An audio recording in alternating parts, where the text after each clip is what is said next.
लेकिन तो फर्क विषय हमारा संज्ञा का ही चल रहा है। उस पे कल हमने डिस्कस किया था संवेदन और स्व संवेदन, मतलब संवेदन के ऊपर पूरी बात। संवेदन क्या है?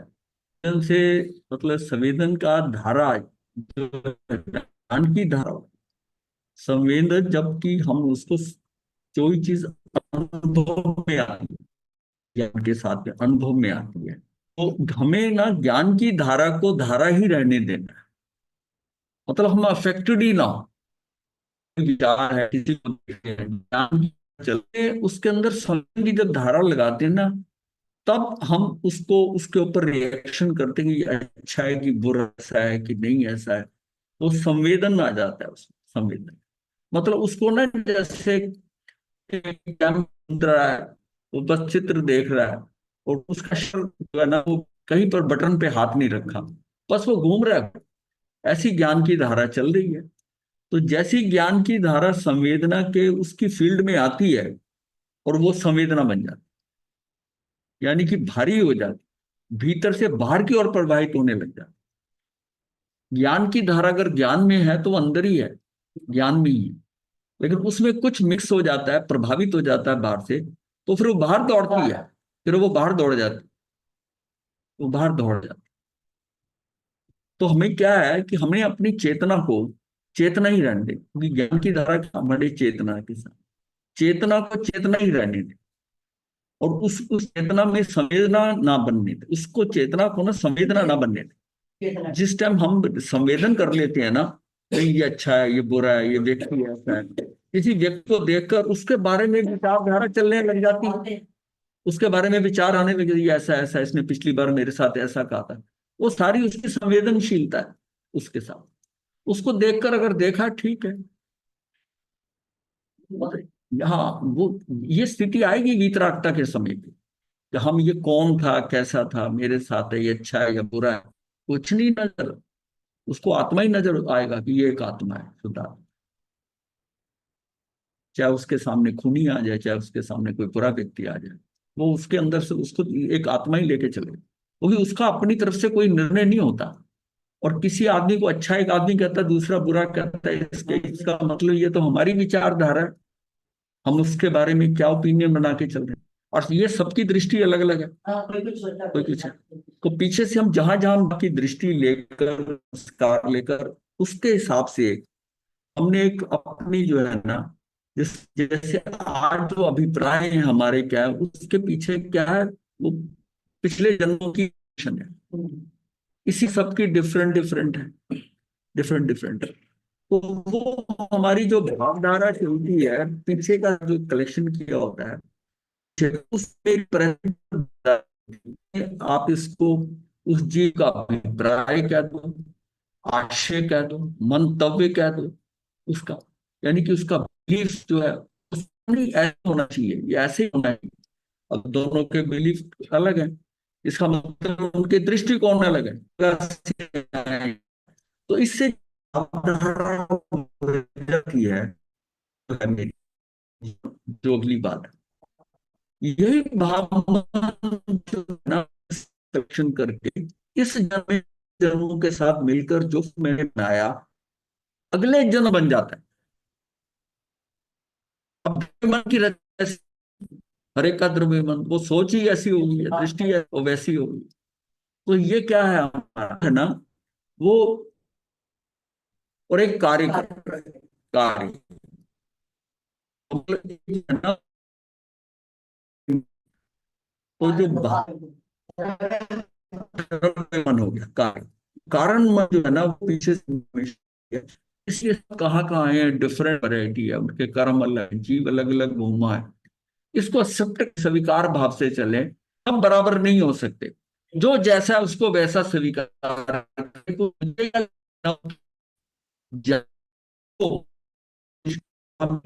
परिवर्तन आ जाए, वही फंस गया। अपने को कर लेना वो पर है, तो मुश्किल हो गया। पर संसार में, परिवार में है, परिवार में है, तो बच्चे हैं, वो उसको बदलना चाहता है, एक बार कहता है, एक बार बताना ठीक है, समझ रहा है, ऐसी देखे कि बड़ा हो गया ठीक है, अब उसको आग्रह नहीं कर, आग्रह नहीं, कुछ नहीं। उसका भावधारा बनी, जैसा पीछे से इंफॉर्मेशन लेता है, आपके सामने नहीं करेगा तो नहीं करेगा, आप परिवर्तन नहीं कर सकते, परिवर्तन खुद ही करेगा।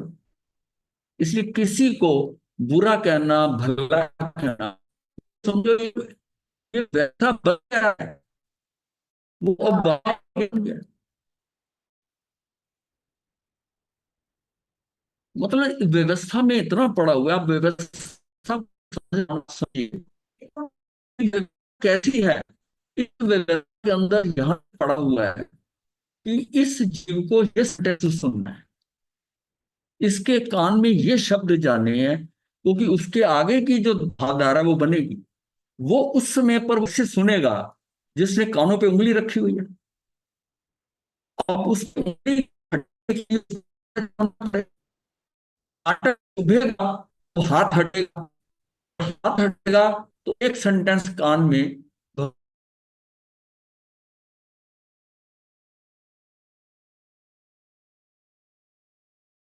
इस समय तो हाथ हटा और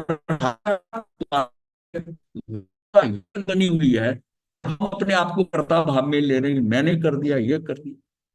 अरे यहां तक की व्यवस्था है कि तेरे कान में क्या जाना है, तेरे में क्या जाना है, कौन सी इंद्री ने क्या देखना है, यहां तक की तो व्यवस्था निर्धारित और इसमें तू क्या करे, है कर्मों की कर्म।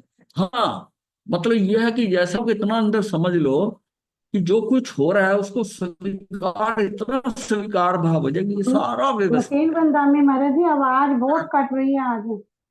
मथेन बंदा में गुरुदेव आवाज आवाज कट बहुत रही कट है, रही है। हाँ जी बहुत ज्यादा कट बहुत रही ज्यादा है। तो कट फिर रही है महाराज ये यार। ऐसे जो टीवी हाँ बंद समझ नहीं आ रहा महाराज जी। वीडियो बंद करते तो देखो, बड़ा बहुत इम्पोर्टेंट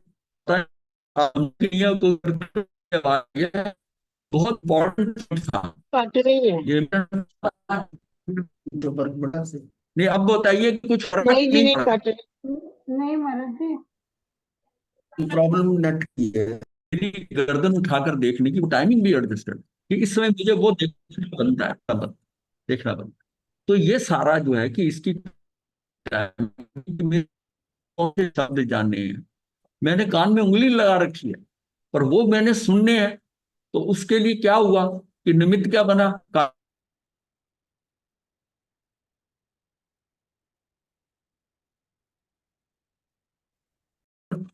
ये जो देवता होते हैं वो जमीन को छूते नहीं, वो 4 उंगल ऊपर रहते हैं, अब कभी छूते, बस ये बात उसके दिमाग में गई। और उसके बाद जो सारा हुआ, उससे उस सेंटेंस से उसका जीवन परिवर्तन हो गया, वहां से बच गया। और फिर आकर उसके मन में कितना चेंज आया, वो इसका मतलब है वो किसी किसी के द्वारा क्या कर्ता भाव से है कि उसने सुन लिया, मैंने किया, नहीं, ये व्यवस्था में पड़ा हुआ था, उसका बदलाव होना ही था, वो उसका चोरपना वहां खत्म हो रहा है, एंड हो रहा है।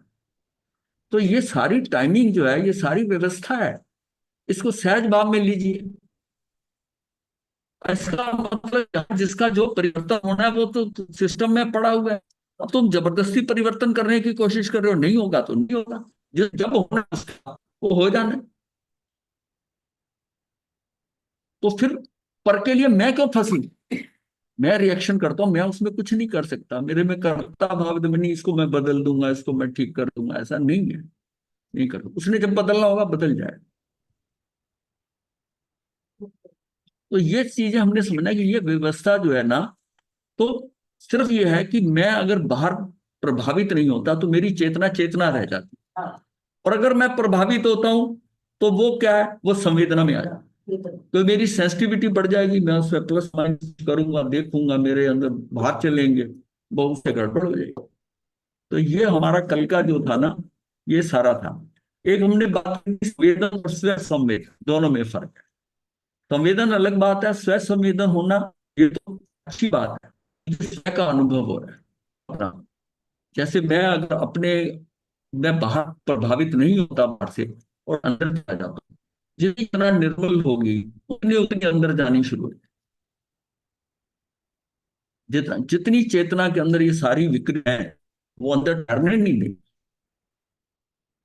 जितनी हल्की होती जाएंगी, ये निकलती जाएंगी, चेतना जितनी साफ होती जाएगी, संज्ञानित होती जाएगी, मेरी आत्मा में निर्मलता बढ़ती जाएगी।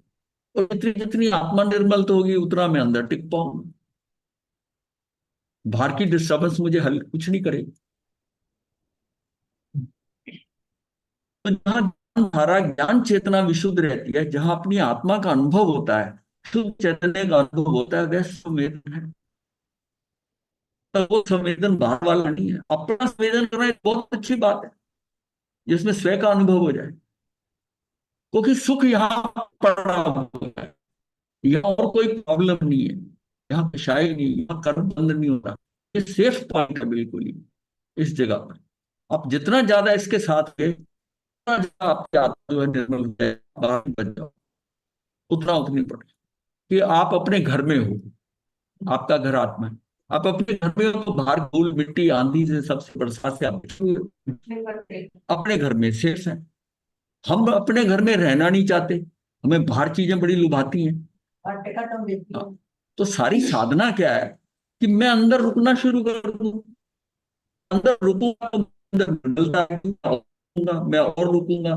तो एक बार रुकना शुरू करा, ये रुकना रुकना टाइम बढ़ता जाएगा। और मेन ये है कि मुझे टारगेट क्या है कि मुझे 24 मिनट अंदर रुकना है। ये अंदर रुकने का जितना टाइम बढ़ जाएगा, इसके आगे के भवों में, गति में कितना फर्क है। साथ आप बाहर की प्रवृत्तियां जितनी मर्जी करो, उससे सिर्फ पुण्य ही बनेगा। काम होना है हमारा अंदर जाने में। मैं कितना समय अंदर है, कितना मेरा आत्मा का टाइम है, कितना मेरा पौद्गलिक टाइम है। उसमें जो पौद्गलिक है वो मुझे फंसा रहा है, या पुण्य बांध रहा है या पाप बांध रहा है, जैसी विचारधारा है। और ये मुझे बचा रहा है, ये निद्रा कर रहा है। तो मैं तो अंदर रुकने का टाइम। और जितना जितना मैं निर्मल होता जाऊंगा, उतना उतना धीरे धीरे मैं अक्रिय होता जाऊंगा। और अक्रिय होता, जितना इतना अक्रिय होता जाऊंगा, उतना मेरा बात के ऊपर मेरी यात्रा आगे बढ़ रही है। तो मुझको अक्रिय होना है। अक्रिय कैसे होगा? तू अंदर जाएगा। तो ये अंदर लो, अंदर में ज्यादा आनंद आने लग जाए बाहर से, तो फिर अंदर टाइम बढ़े। महाराज तो जी, कई बार बाहर का कुछ पता नहीं लगता, तो क्या उसी को कहते हैं अंदर हो? हाँ, अंदर अगर बाहर का कुछ नहीं पता चल रहा, सिर के थोड़ी ऊपर देर के लिए ना, हाँ, हाँ, कुछ नहीं पता लगता। हाँ, सिर पे आग जल रही है, सिर पे हम्म। तो कुछ हो रहा है, चमड़ी खींची जा रही है। वो अंदर चला गया थोड़ी देर के लिए, चाहे कुछ समय के लिए गया। तो ये जी। अभ्यास जो है ना, ये बहुत जरूरी है। और ये अभ्यास में वैसे तो नहीं, लेकिन ध्यान की साधना के हिसाब से होता है कि ध्यान साधना। हम्म। ध्यान साधना अगर नहीं भी कर रहा, तब भी वो अगर बैठा हुआ है, खाली बैठा हुआ है, वो मतलब ये करना है वो करना, उससे छूटे पहले, ये छूटे। अब हम ना, जो मेन विषय चल रहा है, संज्ञाओं से निवृत्त होने का उपाय। तो ये संवेदन से संवेदन, ये हमारा उन संज्ञाओं की, मेरी चेतना में जो संज्ञाएं पड़ी हैं, उसके अनुसार मैं जो है, मैं उतनी मेरी संवेदनशीलता बढ़ी हुई है, उतनी मैं उसमें मैं बाहर जाता हूँ। बाहर जाता हूँ क्या है, वो बिल्कुल वैसे ही है ना, कि आपको भूख लगी है तो आपको खाने की चीज पे दृष्टि जाएगी। और कोई ऑफर करेगा तो आप बड़ी जल्दी उठा लोगे। और आप, अगर आपकी पेट भरा हुआ है, अब वो ऑफर भी करे, आप तरफ आपका देखने को तो दिल नहीं है, क्यों? पूरा जो है वो उसका गया हुआ है, अंदर माल गया हुआ है। तो इसका मतलब जितनी संज्ञाएं जितनी है, जितनी शांत होती जाएंगी, उतना वो बाहर से हट जाएगा। नहीं तो वो बाहर है। अब सारी संज्ञाओं से लेके देख लो, और जो बेसिकली मेन 8 संज्ञाएं, उससे तो आप समझो कि 10 में आप बाहर ही बाहर हो। वो संज्ञा आपको बाहर लेके जाएगी। अब कि संज्ञाएं हैं, इनसे हम निवृत्त कैसे हो? इस निवृत्त में हमारी साधना है। आहार संज्ञा जब व्याप्त हो, जब अपने अंदर फैलती है, मतलब अंदर बढ़ती है, व्याप्त होती है, तो आहार की तड़प को, आहार की एक तड़प होती है, कुछ मिले खाने को, श्रीमान। आहार की तड़प को तप, धैर्य व संकल्प द्वारा शांत। अब मैं नहीं खाना, या मैंने एक आसना किया हुआ है, तो वो आपका सिंक अंदर जाएगा कंफर्म, उससे शांत।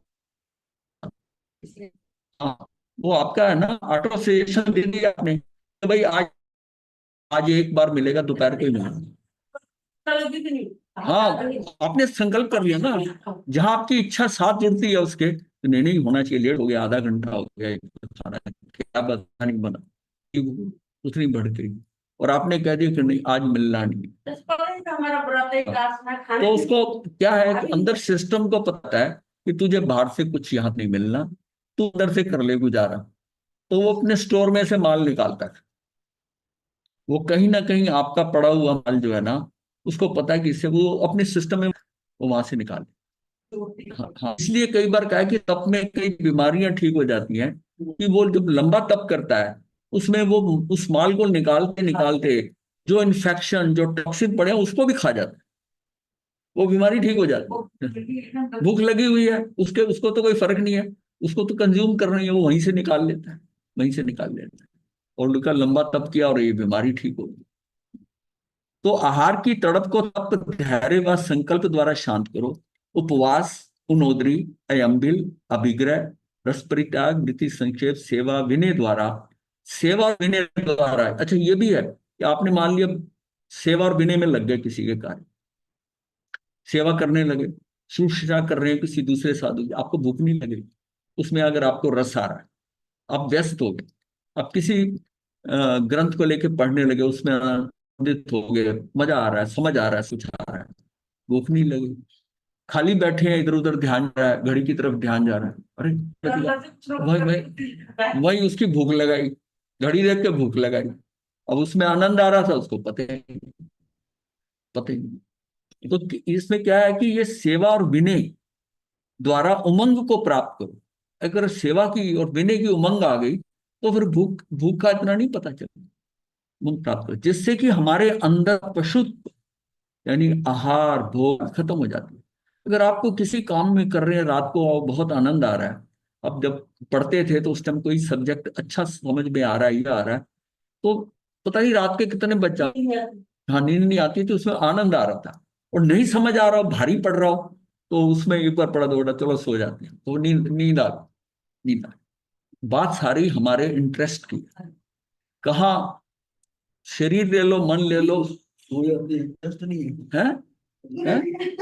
तो सो जाते हैं ना, तो दर्शन नहीं करना, दर्शन नहीं करना, वैसे नींद नहीं आएगी, लेकिन ये दर्शन के अंदर इनको ये ज्ञान ये वंचित रखना है, ये भी टाइमिंग है, जैसे सुनने का टाइम किया ना, तो इनको समझने का भी टाइम है, ये इसके कान में नहीं जाना चाहिए, तो नहीं नहीं नहीं, सोए हुए सुनता नहीं, जिसको सोया कहते हैं वो सुनता नहीं, सुनना कहते हैं प्राणों से सुनना, पूरे एक शब्द को। हाँ, आपको जो है ना, सुनने का मतलब कान में जाना नहीं है, सुनने का मतलब हियरिंग नहीं है, सुनने का मतलब लिसनिंग, आर यू लिसनिंग, वाचना जो है उसके अंदर रस अलग ही होता है। हाँ हाँ, तो सेवा और विनय द्वारा उमंग को प्राप्त, ये जब डिफरेंस नहीं ना पता चला अगर अभी तक कि हम सुन रहे हैं कि नहीं सुन रहे, क्लास के अंदर सारे बच्चे सुन रहे हैं, बोलने वाले को कितना स्वाद आता है ये आप नहीं अनुभव कर सकते। मैं कई बार कहता हूँ भाषा तो इतनी विलक्षण है, प्रवचन में अनुभव होता है।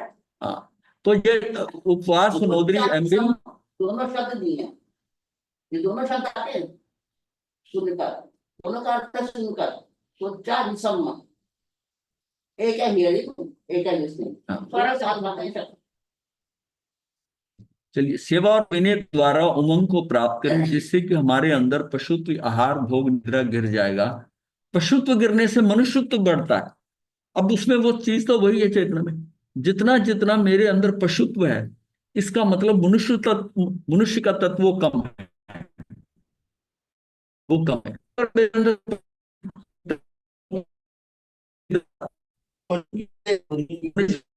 ये बराबर चल रहा है, मेरा अहम होना शुरू हो गया, निद्रा कम आनी शुरू हो गई, ये गिर जाएगा, तो इसका मतलब मनुष्यत्व बढ़ रहा है, मनुष्यत्व बढ़ रहा है। तो पशुत्व गिरने से मनुष्यत्व बढ़ता है, बढ़ती जाती है, मनुष्य बनता है तो उसको कर्तव्य रहेगा, कर्तव्य को भुलाता कब है, जब उसमें पशुत्व ज्यादा होता है, हमारे को क्या लेना देना, ऐसा करता है, नहीं, ऐसा नहीं, वो एक कर्तव्य की जो भावना है, निष्ठा, किसी आज्ञा परायण से जीवन में बढ़ती जाए। जितना जितना मनुष्य होता जाएगा ये तीनों चीज बढ़ती जाएंगी। और जितना पशुत्व होगा उसकी कोई आज्ञा परायणता नहीं होगी, वो कुछ कर देगा, क्या कर देगा, वो पशुत्व उसमें ज्यादा बढ़ती जाएगी। तब तक इसकी ओर जागृत रहो, आज्ञा परायणता बढ़ती जाएगी, तब तक इस ओर जागृत रहो, जब तक सम्यक दृष्टि प्राप्त न हो जाए। जो रसनेन्द्रिय का दास है,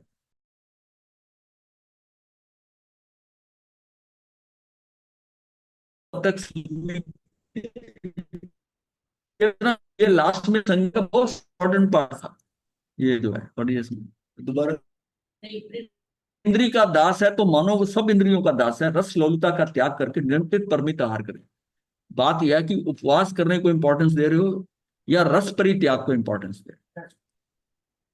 इसका मतलब यह है कि आप अगर थोड़ा कोई खा रहे हो और जो मिल रहा है सही उतनी मात्रा में खा रहे हो, उसकी प्रॉब्लम नहीं है। प्रॉब्लम यह है कि ये करा और पारने में ये हो, तो वहां फंसता है। वो क्या बता रहा है, उसका नेट गेन कुछ नहीं होता। इसलिए जिन्होंने बहुत ज्यादा तप भी की है, नेट रिजल्ट देखोगे ना आप, कुछ नहीं। क्रोध भी कहीं में ज्यादा है, किसी में कुछ ज्यादा है, वो चीज आई नहीं, रिजल्ट नहीं आया। ये अगर भाव सारे आ रहे हैं तो तप में कहीं नहीं पड़ा। पारने वालों को देखा मैंने कि ये भिगो दिया, बादाम भिगो दिए, ये धो दिया, मूंग की दाल बनाना, ये बनाना। आज उपवास है, उस दिन शाम को पहले ही पूछे जा रहा है कि भाई कल सुबह ये लेना है, लेना है। कहाँ, फिर दृष्टि कहाँ है? वो करेगा जो इतना लाख रुपए देगा। हाँ। रस लोलुपता का त्याग कर नियंत्रित परमित आहार करें। पेट खाली तो सब इंद्रियां शांत रहती। कहा भी है कि एक धापी तो चार भूखी और एक भूखी तो चार धापी। काफी मतलब रच गई। हाँ, रच गई। धापी राजस्थानी वर्ड है। एक धापी, एक धापी तो एक धापी होगी तो चार भूखी। एक भर के पेट खाया तो चारों इंद्रियां भूखी हो गई, वो दौड़ रही है बाहर, बाकी चार इंद्रियां। और एक भूखी, जो रसने, एक भूखी तो चार धापी, चार सेटिस्फाइड रहेंगे। एक भूखी है तो चारों से बच जाए। हाँ, व्रत कर ली, तपस्या कर ली, साधना कर ली, तो सारे इंद्रिय शांत हो जाते हैं। रस इंद्रियां मोह नहीं करेंगी इतना, ये सबसे एक धापी तो चार भूखी और एक भूखी तो चार धापी। इंद्रिय निग्रह में आहार का संयम मूल प्रधान उपाय, मतलब मूल है यानी प्रधान है ये संयम, आहार का संयम। और इसलिए मैं कहता हूं संयम के अंदर सबसे ज्यादा इसकी इंपॉर्टेंस है, क्योंकि बाकी संज्ञा सारी को इतनी साधु के लिए इतनी मुश्किल नहीं है, लेकिन ये जो है ना, ये नहीं। हार्ड असर सारी इंद्रिय में पड़ता है। हाँ, इसीलिए ना ये सबसे इंपॉर्टेंट है। उनके लिए सबके बस की बात नहीं है। क्यों नहीं? सबके बस की बात नहीं होती। नहीं, क्यों? ये समझने की बात है, सिर्फ समझने की बात है। एक बार आप अंदर से अपने क्लियर हो गए फंडा। गए सिद्ध हुए। हाँ, एक मतलब अंदर से अपने समझना है कि ये आहार का मतलब क्या है। आहार से तो सी केसरी मोदक लड्डू खाने वाले वो चले जाते हैं, जिसमें बढ़िया बढ़िया माल खाए, चक्रवर्ती तक। वो जो चक्रवर्ती से तो अच्छा आहार नहीं है हमारा। रसोई मानी जाती है। हाँ, तो वो इतना खाने के बाद वो भी जाता है। तो फिर आहार से नहीं, आपका तो आयुष का है। ये तो बाहर किचन के बाहर लगा दिया हमने, ये लिखा हुआ लगा हुआ। आहार का संयम मूल प्रधान उपाय है। ये इस इंद्रिय को नियंत्रित करना, ये मैं मानता हूं आप जो कह रहे हैं ना, उसका अर्थ हो रहा है। ये इतनी आसान नहीं है। आसान नहीं, वो अलग बात है। पर इसको ये नहीं कि इसको कंट्रोल नहीं कर सकते, पॉसिबल नहीं। इम्पॉसिबल। आप इसमें ना ये बड़ी सहज से होती है। आप एकदम, ये नहीं है कि आप 3 रोटी 4 लेते हो आप एकदम 1 रोटी पे आ जाओगे। इसको तो बड़े प्यार से ट्रेंड करना पड़ता है। 3 की 3.5, 1-2 महीने खाए, फिर 3 कर दी, फिर 2.5। शरीर को उस तरह ढाल लेते हो, आ जाएगी उससे। और इससे पहले भी मतलब 3 की 4 की 2 करने की अपेक्षा भी ये खाना है वो खाना है, ऐसा चाहिए वैसा चाहिए, वो सबसे पहले जरूरी वो सब होता है। ये जो संथारे से पहले संलेखना है ना, वो यही है कि सारी अपनी इंद्रियों को कैसे ग्रेजुअली आप ला के वहां तक लाते हो कि जब आप अपने संथारा करा। हाँ, तो बोझ बोझ नहीं पड़ता। ये सिर्फ समझने की बात है ना, समझने की बात है। भय संज्ञा क्या है? मतलब यह है कि आहार संज्ञा इतनी इंपॉर्टेंट है कि एक तो होता है कि मैंने खाना है, शरीर बिना खाए नहीं चलेगा, पर जो मिलता है जितना मिलता है, इसलिए क्या है कि आप देखिए ना कि उसके हिसाब से आप कितना भूख से कम खा रहे हो और उससे भी कार्य चल रहा है, कार्य चल रहा है। सोचो कि मैंने इससे इससे ज्यादा नहीं देना है। शरीर में एक ऐसी क्वालिटी है जो उसको चाहिए वो सब में से निकाल लेता है। वो घास में से भी दूध निकाल देता है। अच्छा, कई बार क्या कम खाते हो ना, वो औषधि का काम कर जाता है। सही रहता है। जब कभी कोई चीज आप बड़ी ज्यादा क्वांटिटी में लाते हो, तो अब किसी ने कह दिया आपको कि इसका इसका जूस पियोगे तो ऐसा बहुत ठीक हुआ, ये फल ज्यादा खाने से ज्यादा अच्छा होता है, आपने संख्या बढ़ा ली। अगर उसको थोड़ा सा काम करके देखो भारी होता तो है। हाँ, आलसी वो हल्का हो। तो ये अपने आहार का संयम मूल, ये क्या है, मूल उपाय है इंद्रिय निग्रह का। इंद्रियों को कंट्रोल करना, पांचों इंद्रियों का सारा कंट्रोल जो है वो आहार के पास है, आहार के संयम में, आहार संज्ञा। इसलिए बहुत इंपॉर्टेंट है आहार संज्ञा। भय संज्ञा क्या है? जब व्याप्त हो, जब भय संज्ञा व्याप्त होती है तो सत्य वचन, मौन साधना, भक्ति व धर्म ध्यान का सहारा लेना चाहिए। अब इसमें इन सारों में ना सबसे आसान क्या है कि मौन साधना। भय संज्ञा को कंट्रोल करने के लिए मौन साधना कर ले, अपने आप ही सत्य वचन भी हो जाएगा, कोई झूठ बोलना ही नहीं, और उसके भक्ति व धर्म ध्यान का सहारा लेना चाहिए। डर लगे तो गाना गा। हाँ, भय के स्थान में जिज्ञासा उत्पन्न करो।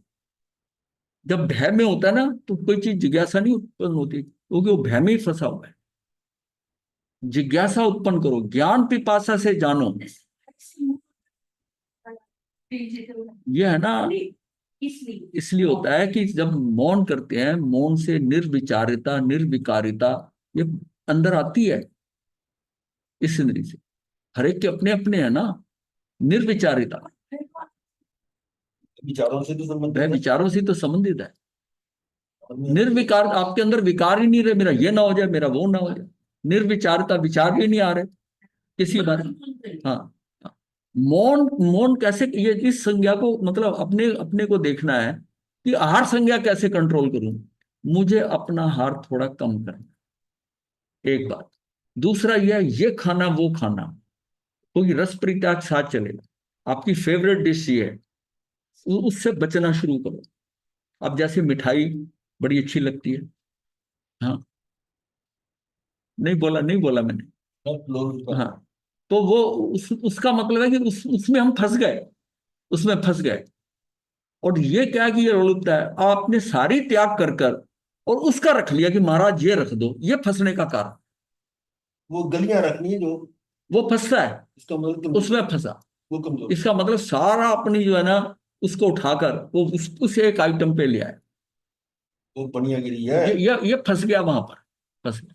छतरी एक मैं कह रहा हूं वो व्यक्ति ज्यादा अच्छा है जो उसने कहा कि मैं एक पीस या एक मैं दिन में एक बार मीठा इतना खाना है, उसके अलावा नहीं खाना, और जो कुछ भी आ जाएगा, लड्डू आ जाए, बर्फी आ जाए, कुछ आ जाए, एक मीठा थोड़ा सा मुझे खाने के बाद खाना है, ठीक है। लेकिन एक व्यक्ति कहता है कि मुझे तो यही खाना है, वो फंसा हुआ है उसमें, वो आसक्ति हुई ना, वो आसक्ति हो गई इसमें। एक है उसको शरीर के लिए लगता है कि भी थोड़ा खाने के बाद मीठा खाना है, कुछ भी, हाँ कुछ आ जाए, कुछ आ जाए, मतलब उसका उसका उसका ध्यान मीठे पे है, ना कि ये खाना है, पर्टिकुलर यही खाना है। जो पर्टिकुलर खाने वाला वो फंसे। और जो खाता है ना उसको ये भी होगी एक दिन नहीं भी खाया तो कोई बात नहीं, हम मिल जाता है सामने अवेलेबल है तो ले लिया। मतलब इतनी सहजता आ जाए कि ठीक है, आपको लगता है थोड़ा सा मीठा खाना, तो थोड़ा एक पीस खा लिया। शरीर मीठा तो मांगता ही है ना। धर्म ध्यान का सहारा लेना चाहिए। भय के स्थान पर जिज्ञासा उत्पन्न करो, ज्ञान पिपासा से जानो। सबसे बड़ी बात है कि अंदर पिपासा, उसको ग्रहण करने की पिपासा नहीं हो ना तब तक अंदर टिकता नहीं है ज्ञान पिपासा। मतलब एक सुन रहा है, हाँ चले जाते हैं, या प्रवचन सुनने जैसे, वो सुनने के अंदर ज्ञान, ऐसा क्यों कहा, ऐसा क्यों बताया, तो इसके हाथी लगवाने जाते हैं। इसका इसका इसका कारण क्या है, इसका कारण क्या है। ज्ञान पिपासा से जानो और जानते ही जाओ कि ये कैसे है, ये कैसे, उसकी रीजनिंग के साथ, तर्क के साथ समझो, लॉजिकली समझो, याद करने की जरूरत नहीं है। वो तब होता है कि मैं ये जानूं, ऐसा क्यों, ऐसा भगवान ने क्यों बताया, ऐसा है। तो ज्ञान पिपासा से जानो और जानते ही जाओ, हर जानकारी भय को गिराती जाएगी। भय होता है अज्ञानता के कारण। भय ये कहता है ये ना हो जाए, वो ना हो जाए, ये अज्ञानता होती है। ज्ञान से उसको पता होता है कि इस कार्य का करने में ये हो सकता है, पर उसमें डरने की कोई बात नहीं, उसके हल भी उसने ढूंढ लिए होते हैं। भय पे नहीं जाता, उसके ऊपर वो सिचुएशन हावी नहीं होती, वो सिचुएशन पे हावी होता है कि इसको मैं ऐसे हैंडल कर सकता हूं, अगर ये स्थिति आ जाएगी तो मैं इसको ऐसे कर दूंगा। उसको भय थोड़ी लगेगा, वो हल ढूंढ रहा है, उसका ध्यान हल पे है। और एक एक भय से डर रहे जा रहा है, हल ढूंढ नहीं रहा। उसको पता है ये जो प्रॉब्लम आज आ रही है, उतना घबराया हुआ है, इतना 2-4 जगह जाता है।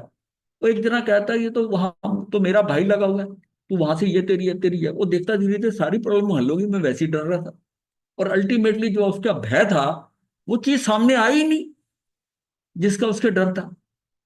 तो फिर किस बात के लिए डरे जा रहा है? तो ये फालतू की टेंशन हम पहले ना डरने का कारण है कि उसमें आर्त ध्यान हो रहा है और वर्तमान खराब हो रहा है। खेल तो सारा वो टाइम का है। आसपास वाले भी। आज सिचुएशन वो आई ही नहीं जिसको आप डर रहे, मेरे साथ ऐसा ना हो जाए, ये ना कर दे, ऐसा ना कर दे। अब ये क्या भय संज्ञा ही है ना, ये उस शिष्य की भय संज्ञा थी कि गुरु ने आज तो मुख वस्त्रिका मेरी रख ली, कल को मेरा शिष्य भी रख लेगा। अब बताइए, तो उसने रखना या नहीं रखना, शिष्य को ना रखे, वो सारी भविष्य की बात थी। उसको सोच सोच के उसने आज ही अपना सारा कुछ खराब कर दिया। वो समय आता तब आता, पता नहीं आता कि नहीं आता। आपका भी नहीं आता।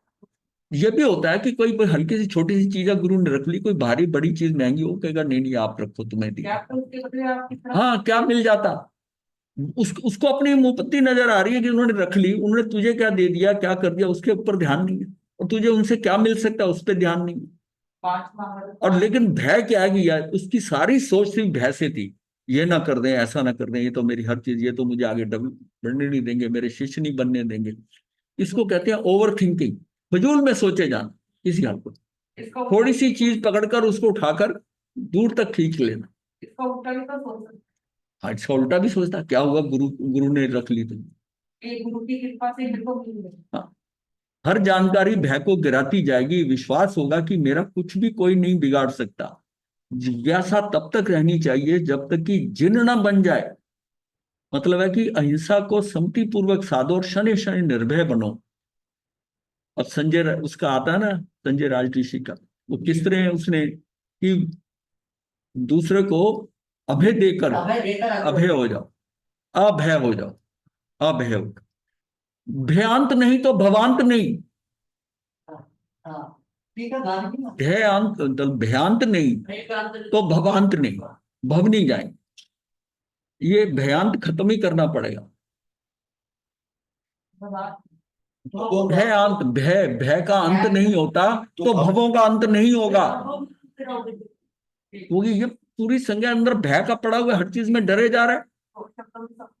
हाँ, और आप विशेष ध्यान दो इस बात पे, भ्यांत नहीं तो भवांत नहीं, कोई मेरा अहित या हित करने में सक्षम नहीं। अब जब इस सेंटेंस के लिए साथ क्या है कि कोई मेरा अहित या हित, ना मेरा भला कर सकता ना मेरा बुरा कर सकता, उसके करने में कोई सक्षम नहीं है, तो भय किस बात का, ना मुझे कोई दुख दे ना न सुख दे सकता। सब प्राणियों के संसार भ्रमण का मूल कारण अज्ञान है, और अज्ञान से ही भय उत्पन्न होता है। वीतराग का पथ जो है ना, अभय का राजमार्ग। वीतरागता में ना वो डरता ना किसी को डराता है, तो वो उसका मार्ग है। वो डराता कौन है, वो भी अज्ञानी होता है, जो डरता है वो भी अज्ञानी। तो आप किसी कोई मेरा अहित और हित कर ही नहीं सकता, मैं किसी का भला नहीं कर सकता, कोई मेरा भला नहीं कर सकता, मैं किसी का बुरा नहीं कर सकता, कोई। इतना स्वतंत्र है आप।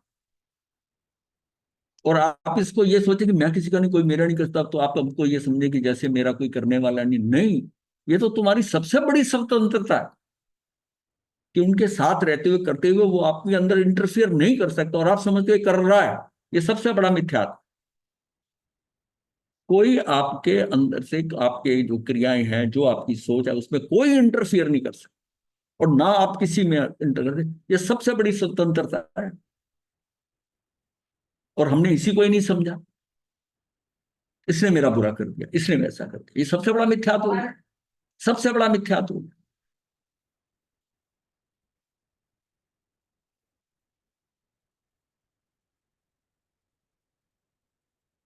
अज्ञान से ही भय उत्पन्न होता है, वीतरागता का पथ अभय का राजमार्ग है। इस बात का डर, जिस बात का डर हो उसे बार बार दोहराओ, उसको बार बार दोहराएं। अब कैसे डर होता है? बच्चे को स्कूल में डालते हैं जब पहली बार, माता का भी दिल बैठ रहा होता है जब उसको स्कूल लेके उसको जाएगा, ये 4 घंटे बाद आएगा, छोटे स्कूल में डालते हैं, नर्सरी स्कूल। तो उसमें जो है ना, बच्चा भी रोता जाता है और वहां रोता रहता है। एक दिन, दूसरे दिन फिर जाता है, उसको लेके जाते हैं, फिर रोता है। अब ऐसा करते हुए 15 दिन, 20 दिन, महीना निकल जाता है। उसके बाद जब संडे आता है ना, आज स्कूल नहीं जाना, वो बस्ता उठा के चलने को तैयार हो जाता है। वो चलने को तैयार हो जाता है और फिर रोता है कि मैंने स्कूल जाना है। बोले आज छुट्टी है, वो छुट्टी समझ नहीं आ रही उसे। अब वो आ गया रूटीन में। तो ये जिस बात का डर हो उसे बार बार दोहराएं। प्रारंभ में बच्चा स्कूल जाने से डरता है और प्रतिदिन जाने से उसका भय चला जाता है। अन्य व्यक्ति जब डरता है उसका मजाक उड़ाते हैं, वैसे स्वयं का मजाक उड़ाओ। अगर आपको किसी चीज से डर लगता है ना, जैसे हम दूसरे का मजाक उड़ाते हैं ना, अपना मजाक उड़ाओ। हाँ, अपना मजाक उड़ाओ। उसका मजाक उड़ाते हैं, वैसे स्वयं का मजाक उड़ाए। डर लगे तो उड़ाए अपना अपना मजाक। अब दूसरा डरता है तो उसको कहते हैं ना हम कई बार, जैसे तू तो ऐसे डरता है, इससे डरता है। और जो अपने डर होते हैं उससे फिर अपना भी मजाक बनाना चाहिए ना। तो ये उससे क्या है, ये हम सीखें कि भय कैसे जाए। तो भय से आपको मूल में पकड़ना है कि ये मेरी अज्ञानता के कारण है। और जब तक भय अंत नहीं होगा तो इसको मैं अपने ज्ञान द्वारा समझ सकता कि तुझे डरने की जरूरत नहीं है। तेरे से कुछ भी जो है ना, अन्याय नहीं हो सकता। कुछ भी अव्यवस्थित नहीं है संसार में। कुछ भी ऐसा नहीं है कि अकस्मात हो रहा है। It is as the pre planning से आ रहा है और तेरे कर्मों के अनुसार वो फैक्टर इन हो रहे हैं। तुझे वही मिलना है, वैसे ही होना है। तू होने दे उसको। तू ये समझ तू क्या कर सकता है इसमें, पॉजिटिवली तू क्या कर सकता है, तू वो कर बस। परिणाम जो होगा वो अपने आप आएगा। तुझे जो करना है वो कर दिया, उससे तुझे मेंटल सेटिस्फेक्शन नहीं, मैंने ये कर दिया, अब जो परिणाम आएगा देखी जाएगी। इतनी इस व्यवस्था को इस लेवल तक नहीं समझेंगे ना तो हम बाहर से हिलते रहेंगे कि मेरे साथ ऐसा कर दिया, मेरे साथ ही क्यों बुरा होता है, मेरे साथ भी है, इसने मेरा ऐसा कर दिया। अरे भाई, जो तेरे साथ होना है ना वही हो रहा है। ये बात आपको कितनी सेटिस्फेक्शन देती है। आपका इससे ना कर्ता भाव भी उड़ जाएगा कि मैंने ऐसा करा। अरे ये होना था, तू करने वाला नहीं है। तेरे अंदर कर्ता भाव निकल जाए। बेसिक बेसिक चीजें पकड़ो, उसको समझकर उसको पुष्ट कर लो, देखोगे बाकी काम अपने आप हो जाए। मेन है कर्म सिद्धांत तो आगे रखना है ना। व्यवस्था इसीलिए ही है कि तुम्हारे कर्मों के अनुसार वो व्यवस्था ऑलरेडी रेडी की गई है। उसको कोई आम नहीं है, वो सारा ऑटोमेटिक सिस्टम है। वही अभी तभी एग्जाम्पल सुबह दिया ना कि कान में ये शब्द इसके जाएंगे, ये आगे जाएगा, वहां ये बचेगा, इसकी भावधारा बदलेगी, ये वापस आएगा और ये संयम लेगा। इसको संयम पे ले जाने के लिए उसके पैर में कांटा चुभो। कांटा चुभा, जबकि पिता ने इतना ट्रेंड किया था कि तूने उसके पास से नहीं गुजरना, कुछ सुनना नहीं, अगर कहीं निकलना पड़ जाए तो कानों में उंगली डाल लेनी। अब उसकी उंगली भी हटाई गई। अब ये मुझे बताओ ना, टाइमिंग किसने, कांटे को पता था कि अब मैंने चुभना है? ये व्यवस्था में पड़ा है, ये व्यवस्था में पड़ा हुआ है। उसका सिस्टम बनाना पड़ेगा। पिता ने अपना सिस्टम बना दिया, कांटे ने अपना काम कर दिया। और उसी पर्टिकुलर टाइमिंग, उसकी टाइमिंग कितनी होगी, परफेक्ट होगी कि वही सेंटेंस जाए। उसे 1 मिनट पहले। हाँ, इसको व्यवस्था को समझने के लिए समझो, कहानी की तौर के नहीं कि ये इतनी टाइमिंग, इतनी व्यवस्था कैसे बनी। इतनी देर में ही उसको एक वाक्य के अंदर कान में चला गया और उसने सारा जीवन परिवर्तन कर दिया। और उसका चेंजिंग का टाइम आया तो उसका कोई रीजनिंग, कोई ढंग होना चाहिए। ये है व्यवस्था। तीसरी है मैथुन संज्ञा। ये जीव का वीर भाव है, यानी उसकी शक्ति का भाव है, परंतु है आक्रामक भाव। आक्रामक भाव है जो आत्मशक्ति यानी कि उपादान मुझ में है, वह संसार में स्थित हर भवी अभवी जीव में भी होती है। मैथुन के आवेग भाव में आत्मा को लिंगातीत स्थिति को ढूंढो कि भाई मैथुन का जो भाव आ रहा है तो सारे लिंगा मतलब लिंगातीत है। जो आज स्त्री है वो कल को पुरुष हो सकता है, ये पुरुष था स्त्री, मैं भी पहले स्त्री बनी पुरुष बनी, तो लिंग से लिंगातीत हो जाना। आत्मा का तो कोई लिंग है ही नहीं, ये तो कर्मों के अनुसार उसका नाम करने से वैसी स्थिति आ रही है। अगर ये भाव क्लियर हो जाता है तो जीव जीव ही नजर आए आपको, स्त्री स्त्री भी ऐसे आत्मा नजर आए और पुरुष स्त्री को पुरुष आत्मा नजर आए, तो फिर कैसे होगी ये बात। मर्यादा व ब्रह्मचर्य व्रत से सहअस्तित्व की भावना व्यापक होती जाएगी। आत्मा ना पुरुष है, ना स्त्री है, ना नपुंसक है। कौन किसे मैथुन कर सकता है, कौन किसे अधिकारगत या अधीनस्थ करे या उसका अधिकार छीने। सब सहअस्तित्व में, सहअस्तित्व हम सब जीव यहां रहने में करुणा अपने आप में व्यापक हो जाएगी। जब हम सबको बराबर समझेंगे तो ये व्यापक हो जाएगी। सभी आत्माएं प्रभुत्व अपने के लिए, प्रभुत्व अपने में लिए हुए, सब आत्मा का अपना प्रभुत्व है। हर आत्मा के अंदर एक प्रभुत्व शक्ति भी होती है, 47 शक्ति, उसका अपना प्रभुत्व है अपने लिए हुए। शरीर तो मलमूत्र की खान है।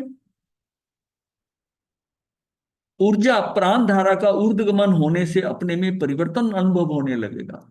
एक बार वहां से हट जाएगा तो जो प्राण धारा का ऊर्ध्वगमन होने से अपने में परिवर्तन अनुभव होने लगेगा। शरीर में काम केंद्र क्षीण होने से ज्ञान केंद्र पुष्ट होने लगे, उसका ज्ञान केंद्र पुष्ट होने लगता। तो ये हमारी जो है ना, ये मैथुन संज्ञा को समझने लिए कि हम कहां से कि जीव को जीव समझे, जीव को जीव समझे। आत्मा ना पुरुष है, ना स्त्री है, ना नपुंसक है, बस इसको समझ के हम एक, वो भी आत्मा में भी आ। चौथी आती है परिग्रह संज्ञा। परिग्रह संज्ञा में ये संज्ञा जीव में चरम अवस्था से कुछ पहले तक कुछ ना कुछ रूप में बनी रहती, ये लंबी चलती है। क्योंकि सबसे बाद तो है ना, लोभ सबसे आखिर में निकलता है, बाकी सारी संज्ञाएं खत्म हो जाती, 9वें गुण तक, यही 10वें तक करती है, 10वें में। तो परिग्रह संज्ञा, ये संज्ञा जीव में चरम अवस्था से कुछ पहले तक कुछ ना कुछ रूप में बनी रहती है। इसे भेद ज्ञान के अभ्यास द्वारा हटाना हो। परिग्रह को कैसे हटाओ? भेद ज्ञान। ये पुद्गल है, मैं जीव हूं, मैं एक इस इतने से एक परमाणु पे मेरा अधिकार नहीं हो सकता, अपने आप को उन चीजों से अलग, फिर यहां तक कि शरीर से आत्मा को अलग। अभी जो परिग्रह की है ना, वो शरीर के स्तर पर बनी हुई है। मैं जो सुख सुविधाएं आराम ये सब चाह रहा हूं, ये मेरे शरीर के कारण चाह रहा हूं, आत्मा को तो कोई फर्क नहीं पड़ता। हाँ, तो कुछ ना कुछ रूप में बनी रहती है। इसे भेद विज्ञान के अभ्यास से द्वारा हटाना होगा, सम्यक प्रकृति में जाकर प्राप्ति की। अब सम्यक प्रवृत्ति होती है तो वो प्राप्ति की, संग्रह की, मूर्छा को भगाना हो। ये मुझे प्राप्त हो जाए, ये मेरे पास पड़ी है, ये संग्रह की वृत्ति होगी, ये कोई ले ना जाए वो भी होगी। तो ये परिग्रह कैसी पकड़ता है कि इसको जाकर प्राप्ति की, संग्रह की मूर्छा को भगाना होगा। भोग उपभोग परिभोग संग्रह आदि का त्याग हो, विचार का, वाणी का, वस्तु व व्यक्ति का विसंवाद का त्याग हो, यश अपयश का भी त्याग हो, रति अरति अविवेक को समझना होगा। ये सारा क्या है? त्याग मतलब व्यक्ति वस्तु विसंवाद का त्याग हो, यश अपयश का भी त्याग हो। ये भी सोचो, ये भी व्यवस्था में है, कौन सी चीज आपके पास है, कब तक रहनी है और कब तक कोई वो आपसे छूट जानी, कोई ले जाएगा या आप दे दो, वो कब छूट जानी, इसके वो समय आता है वो छूट जाएगी, छूट जाएगी। तो इसका मतलब है कि हम उसको पकड़ के क्यों बैठे, जब तक वो पड़ी है पड़ी है। परिग्रह संज्ञा का मतलब ये नहीं कि आपके पास कुछ ना हो, कुछ जो कुछ भी है आपका, आपका कर्म फल चेतना से, कर्म फल से आपको जो मिल रहा है, आपके पुण्य से जो सामने आ रहा है, उससे जुड़ो नहीं, जुड़ो नहीं। आपके पास है, किसी और को जरूरत है, अभी तू ले जा, ऐसा पड़ी है, हमारे पास है, ठीक है, मेरी है, मैंने करी है, वहां फंसता है। अहम भाव भी आता है, कर्ता भाव भी आता है, उससे फंसता है। तो इसमें क्या है कि यश अपयश का भी त्याग हो, रति अरति अविवेक। यश और अपयश भी बिल्कुल वैसी है। कर्मों में यश पड़ा है तो यश दे रहा है, और अपयश दे रहा है तो वो बुरा नहीं है, क्योंकि तेरे अकाउंट में अपयश है, अब अपयश हो रहा है। तो यश और अपयश हो रहा है, इससे क्या फर्क पड़ता है? और वो ये यश और अपयश किसका हो रहा है? शरीर का हो रहा है, आत्मा का थोड़ी हो रहा है, आत्मा का नहीं हो रहा है। अब ये जो रति अरति अविवेक को समझना होगा कि मेरी इस कार्य में रति है, इसमें रति है, ये क्या है? ये अविवेक को समझना होगा। ये सारा जो है रति अरति अविवेक के कारण है, कुछ भी नहीं है तेरा, यहां पर एक परमाणु भी नहीं है। तू किसको अपना कह रहा है? ये माता पिता बहन भाई पत्नी बच्चे, ये सारा संसार, घर बार, ये व्यवसाय, सारा व्यवस्था के अकॉर्डिंग तेरे साथ है, और जब छूटना है तो छूट जाना है, या तू निकल जाएगा या ये चला जाएगा तेरे हाथ से। तो फिर टेंशन किस बात? जब चीज तेरे कंट्रोल में ही नहीं है, फिर डरना क्या? आ रही है तो समय के अनुसार आ रही है, जा रही है तो जा रही है। जो जाता है वो मेरा नहीं, जो मेरा है वो जाता नहीं, बस। पहले की तीन संज्ञाएं इस संज्ञा के अधीनस्थ हैं। सबसे इंपॉर्टेंट है परिग्रह संज्ञा। परिग्रह में आप आहार संज्ञा, भोजन की संज्ञा, उसमें भी परिग्रह, ये रख लो, ये खा लो, ऐसा संभाल लो, ये करो, ये सारा परिग्रह है। पहले की तीन संज्ञाएं इस संज्ञा के अधीनस्थ हैं। तप, स्वाध्याय, ध्यान, अतिथि संविभाग, त्याग, सुपात्र दान से और निरंतर प्रतिक्रमण से एवं निंदना ग्रह द्वारा विरति विवेक के भाव से शनै शनै बढ़ते जाओ, जब तक कि अव्ययभाव सुख को प्राप्त ना हो जाए। ये काम सब क्या होगा? शनै शनै।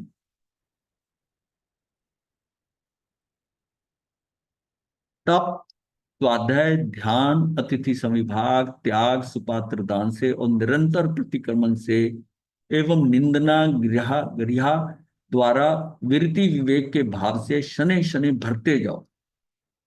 मतलब इन चीजों को करते जाओ, भरते जाओ, अपना मन सारा टाइम जो है इन चीजों में लग जाए, बढ़ते जाओ, जब तक अव्ययभाव सुख को प्राप्त ना हो जाए। इस बात का सदा भान रहे कि जीव का एक पुद्गल परमाणु पर भी अधिकार नहीं हो सकता। आत्मिक सुख वस्तुओं में नहीं है, राग द्वेष के अभाव में है। हमारा जीवन खुली आंख का सपना है, और आंख बंद होते ही समाप्त हो जाता है। जीवन हमारा खुली आंख का सपना है, समाप्त हो जाता है। और जो रात का सपना है वो बंद आंख का है, और आंख खुलने पे वो खत्म हो जाता है। ये खुली आंख का सपना है, ये आंख बंद होने पे खत्म हो जाता है। यहां से खाली हाथ ही जाना है तो कर्मों का पहाड़ क्यों? सब कुछ छोड़ के ही जाना है तो छूटने से पहले छोड़ दो। जब सारा छूटना ही है तो अपनी मर्जी से छोड़ दो ना।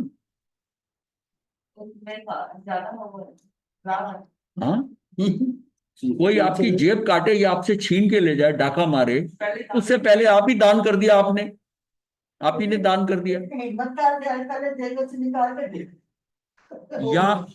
या यहां हम अपने को प्रवासी समझे, नॉन रेजिडेंट, प्रवासी समझे, निवासी होने का प्रयास ना करें। अपने आप को ये समझ, मैं तो यहाँ का, मैं तो नहीं जाऊंगा, ये घर बना दिया, ये बोला सारी उम्र, मतलब निवासी होने का। और रावण ने कितनी साधना करी कि मेरी मृत्यु ना हो। ऐसे हिरण्यकश्यप ने भी कितनी साधना की थी, वो वर ले लिए थे इतने कि मुझे कोई मार ना सके। कोठी के नीचे पहिए लगाने का प्रोग्राम बन गया था। हाँ। 7 दिन भेज देंगे। या हम अपने को प्रवासी समझे, निवासी होने का प्रयास ना करें, और हम निवासी होने का प्रयास करते, प्रवासी है। अब जैसे लोग यहाँ से विदेश चले जाते हैं, वहां पर स्थितियां बदलती हैं कई बार। कई जगह हुआ ऐसा, कीनिया में हुआ, नाइजीरिया में हुआ, कई जगह पे हुआ। वहां से ये भागे हिंदुस्तानी, कोई यूरोप चले, कोई यहाँ से। उस टाइम उसको, वहां से वो प्रवासी थे। लेकिन हिंदुस्तान को, जैसे हिंदुस्तान में जो रह रहा है, हिंदुस्तान में वो सोचता मैं यहाँ का निवासी हूँ, यहाँ नहीं, यहाँ से ठीक है, यहाँ जाएगा नहीं, पर छूटेगा तो ये भी। मुझे नीचे घर नहीं बनाना, मेरा घर तो सिद्ध शिला से ऊपर लोकांत में है। से ऊपर। हाँ, क्लियर किया हुआ है। मुझे नीचे घर नहीं जा, नीचे घर नहीं बनाना, मेरा घर तो ऑलरेडी बना है। पर नहीं, ऊपर। सिद्ध शिला से ऊपर लोकांत में है, लोकांत में है, लोकांत में। हाँ जी, लोकांत में, जहाँ, लोग का जहां तो हाँ जहाँ पर तनु का है, जहाँ पर जो है ना तनुवात। हाँ तनुवात जहाँ पर है वो वहां पर है। उसमें वो लेयर होती है ना, जैसे बर्फ की है, फिर भारी एयर है, फिर हल्की एयर है, ऐसे लेयर पूरे, इसको एक कैप्सूल बनाया हुआ है, लेयर चारों तरफ है, सब तरफ है, और जैसी जैसी जरूरत है वैसी वैसी लेयर मोटी आउटर मोस्ट है ना। आउटर मोस्ट है। वहाँ जैसे सारा तरस नाड़ी का, और हम लोग खड़े हैं, ये सारा पूरे लोक का जो वजन है वो तरस नाड़ी पे पड़ रहा है, तो इसके नीचे जो लेयर है ना वो 20-20 हजार योजन मोटी है, और टॉप के ऊपर वो जो है 2 कोस, 1 कोस और 1575 योजन, यानी सारा मिलाकर 1 योजन नहीं है। तो धनुष। 1575 जो है, तो मतलब यह है कि सारा मिलाकर 1 योजन नहीं है, हाँ, सारा मिलाकर 1 योजन नहीं है। और नीचे 20-20 हजार योजन का मतलब 60 हजार योजन की लेयर है मोटी, वो क्योंकि सारा वजन उस पर पड़ रहा है। और साइडों के ऊपर आकर वो 5, 6, 7 हो जाती है, तीनों की लेयर मिलकर 16 बन जाती है, 18 हो जाती है। फिर ऊपर साइडों पे आते हैं, उससे वजन नहीं पड़ रहा तो 12 हो जाती है, फिर ऊपर चली जाती है और कम हो जाती है, और सबसे टॉप पे 1 योजन है, कोई उसको कोई भार थोड़ी सहना है उतनी, मतलब कुछ भी यहाँ पर जो है ना अननेसेसरी नहीं है, जरूरत से ज्यादा नहीं है। जहां कुछ जो कुछ है इस लोक के अंदर बना हुआ है उसका कहीं ना कहीं महत्व है, हमारी समझ में आए या ना आए। हमारे शरीर के भी अंग हैं, उनकी बनावट, चेहरे का ये डिजाइन, ये सारा, ये हर अंग का एक उस महत्व से इसका शरीर की रचना है, जो हमें समझ नहीं आती कि हमारी रचना कैसे हुई है, भावधाराएं कैसे बदलती हैं, विचारधाराएं कैसे बदलती हैं, सारा है। जितना त्याग उतनी समता, और जितना भोग उतनी विषमता। अब ये जितना हम जान गए हैं संज्ञाओं के बारे में, जितना त्याग उतनी समता, वो उतना उसमें समता आती जाएगी, और जितना भोग उसमें जितना इन्वॉल्व होगा उतनी विषमता आ जाएगी। वृत्तियां और संज्ञाएं हमारे जीवन को प्रभावित करती हैं। प्रश्न है मनुष्य उनका क्या करे। वृत्तियां पशु में भी होती हैं परंतु वह बदलती नहीं, जैसी वृत्तियां जागती हैं पशु उन्हें भोगता रहता है। फर्क इतना ही है, वृत्तियां उसमें भी है इसमें भी है, वो जैसी उसमें आती है वो वैसे भोगता है, उसको कोई सोच विचार करने की जरूरत नहीं है। क्या है, मनुष्य में विशेषता यह है कि वह अपनी वृत्तियों को बदल सकता है, उनका परिष्कार कर सकता है। ये विशेषता पशु व मनुष्य के मध्य एक भेद रेखा खींचती है। मनुष्य और पशु में यही फर्क है, मनुष्य उसको अपनी वृत्तियां, जो उसके भाव उसके भी वैसे उठ रहे हैं, लेकिन वो उसके ऊपर कंट्रोल कर सकता है। उसे विवेक भी कह सकते हैं और धर्म भी कह सकते हैं। विवेक से भी हो सकती है और धर्म से भी हो सकती है। धर्म से, हमारे धर्म में ऐसा लिखा है, ये नहीं मुझे करना, ये नहीं करना, पर भाव तो उठा ना, करने का भाव आया, लेकिन फिर वो धर्म के कारण, संस्कारों के कारण वो जो चेंजेस आती हैं उस पर कंट्रोल करता है, वो कंट्रोल उसका विवेक है। मनोविज्ञान के अनुसार वृत्तियों की 3 अवस्थाएं होती हैं। एक उन्नयन होती है, जिसको हम सब्लिमेशन कहते हैं। व्यक्ति अपनी वृत्ति का उन्नयन कर सकता है, यानी उस वृत्ति को बदल सकता है, सब्लिमेट कर सकता है और कर सकता है। जैसे जेलों के अंदर कैदियों के ऊपर एक्सपेरिमेंट किए जाते हैं, साधु संतों के प्रवचन भी होते हैं उनको बदलने की, या उनको एक्सपेरिमेंट करके उनको बदला भी जाता है। सब्लिमेशन मतलब उनके अंदर वो चेंजेस कर दिए जाते, मतलब एक चीज वो वृत्ति वृत्ति बदल गई। तुलसीदास को रत्ना ने जब ऐसे उनको फटकार लगाई तो कैसे हुआ, वो सारा परिवर्तन हो गया जो उठा था। ये क्या, दिस इज सब्लिमेशन। वो यहां से वहां उसके अंदर सारा कुछ बदल गया। ऐसी रथनेमी का हुआ कि उसका क्या, उसकी वृत्ति का पूरा उन्नयन, सब्लिमेशन हो गया। हाँ, सब्लिमेशन हो गया, परिष्कार हो गया, शुद्ध माल बाहर रह गया, बाकी गंदगी खत्म, सब्लिमेशन, उन्नयन। अवदमन क्या है, जो इच्छा वांछनीय होती उसको व्यक्ति दबा सकता है, इसे डिप्रेशन कह सकते हैं। एक होता है उसको दबा लेता है। ये कहां से दबाता है कि रथनेमी ने, जब अरिष्टनेमी भगवान ने मना करा कि मैं शादी नहीं करूंगा, तो उसने वहां जाकर उनको बता दिया कि भाई इसके लिए मैं तैयार हूं। अब उन्होंने मना कर दिया, उसने डिप्रेशन कर, मतलब वो भाव जो उठा था ना उसको दबा लिया, मतलब कोई चारा ही नहीं था, जबकि होना चाहिए कि वो सब्लिमेट हो जाना चाहिए, लेकिन उसने रिप्रेशन करके कि वो पड़ा रहा सत्ता में, लेकिन उसको विचार तो उठा और उसने दबा लिया। अगर उसने उस समय, हाँ उस समय ये महसूस करता कि ये ठीक कह रही है, मुझे ऐसा सोचना नहीं चाहिए था, मेरी गलती है, क्षमा मांग लेता, मेरे अंदर ये भाव ही नहीं आना चाहिए थे, लेकिन वो क्षमा नहीं मांगी, कुछ नहीं करा, वो भाव वैसे का वैसा पड़ा रहा। इसलिए प्रत्येक मन में क्षमा में कोई गलती कहीं हो जाए, उसको वहीं क्लीन चिट करने का मतलब होता है कि हम उसको वहीं समझ लें कि ये गलत हो गया, मेरे से गलत हो गया, ऐसा करा, दूसरे से क्षमा मांग ली करके स्लेट साफ हो गई।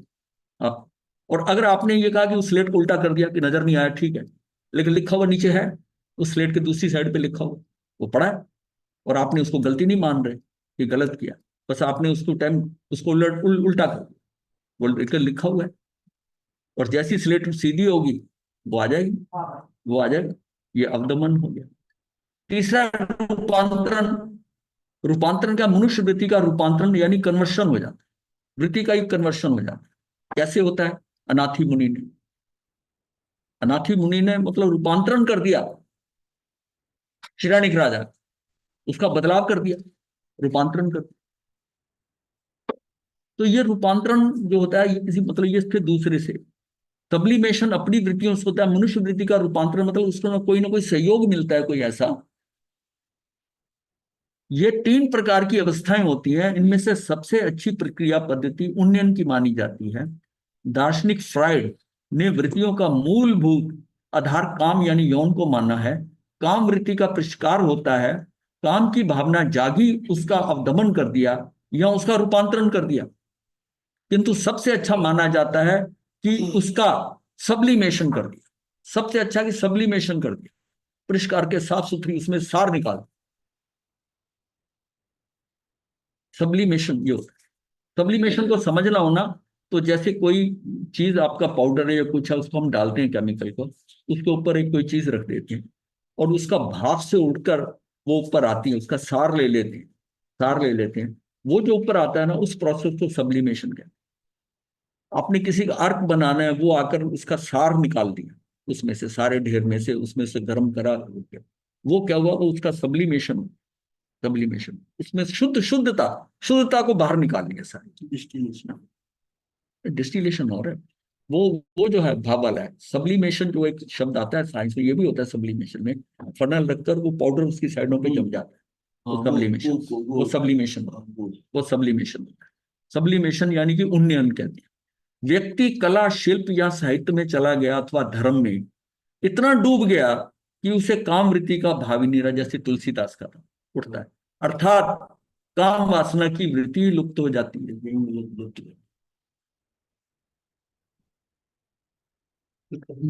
स्टॉप किया।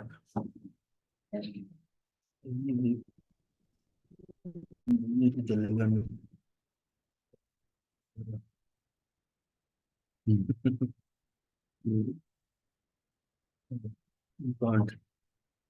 इसको ऑन कर दो अभी, चाहे वीडियो को।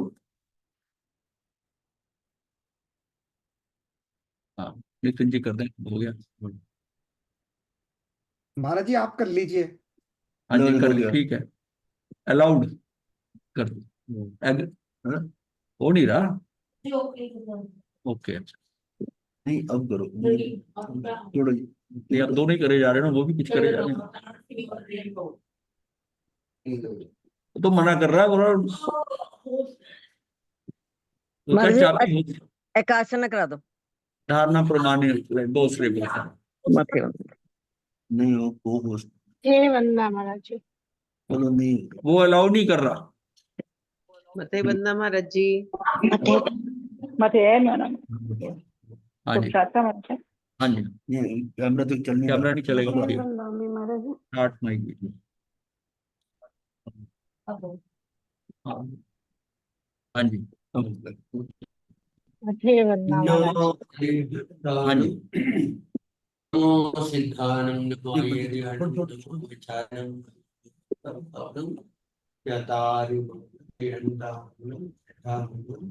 साहू मंगलम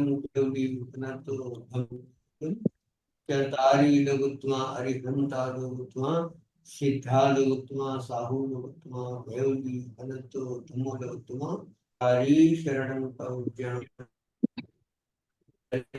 हन्ते शरणं प्रपद्ये शरणं प्रपद्ये साहू शरणं प्रपद्ये कीर्तनं धम्मं शरणं चारि शरणेषु प्रणतः